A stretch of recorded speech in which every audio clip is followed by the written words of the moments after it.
Solve 2x squared equals 72. As I want to find the values of x as a quadratic, my first step is the opposite of times by 2. Is I'm going to divide both sides of my equation by 2.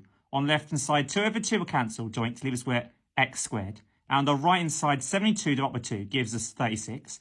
And then the opposite of squared is to square root. But as it's a quadratic, remember when we square root, we get a plus and a minus. Because the square root of 36 is actually plus and minus 6. Well, expand means to multiply out, i.e. to remove our brackets. When expand our brackets, we can apply the FOIL method. F stands for first. We multiply the first term in each bracket together. Hence, 2x times 3x will give us 6x squared. Because 2 times 3 is 6, and x times x gives you the x squared. O stands for outside. I multiply my two outside terms together. Well, 2x times negative 2 will give us negative 4x.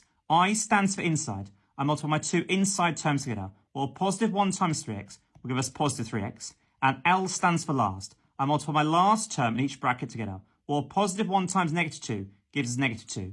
I now come to simplify. Well, simplify means to collect like terms. Looking along the line, I've got 6x squared. I've got no other term ending in x squared, so I write that down. Collecting my single letters of x, I've got negative 4x, add 3x. They're like terms, they both end in single x. Well, positive 3 subtract 4, that will give us negative 1x. And negative 1x will just write as negative x. And I've still got negative 2.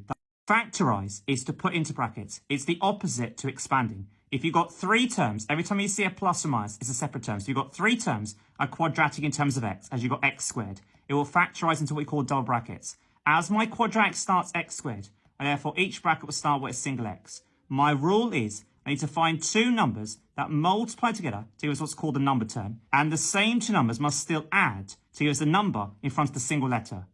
As both signs are positive, I know the signs in the bracket are both positive. Listing out the factors of 9. Well, the factors of 9 are 1 and 9, because 1 times 9 gives us 9. 9's a square number, so a factor of 9 is 3. And 3 times 3 also gives us 9. Only one pair will add to give us a number in front of the single letter. In this case, it's 3 and 3. So inside the bracket, it puts plus 3 and plus 3.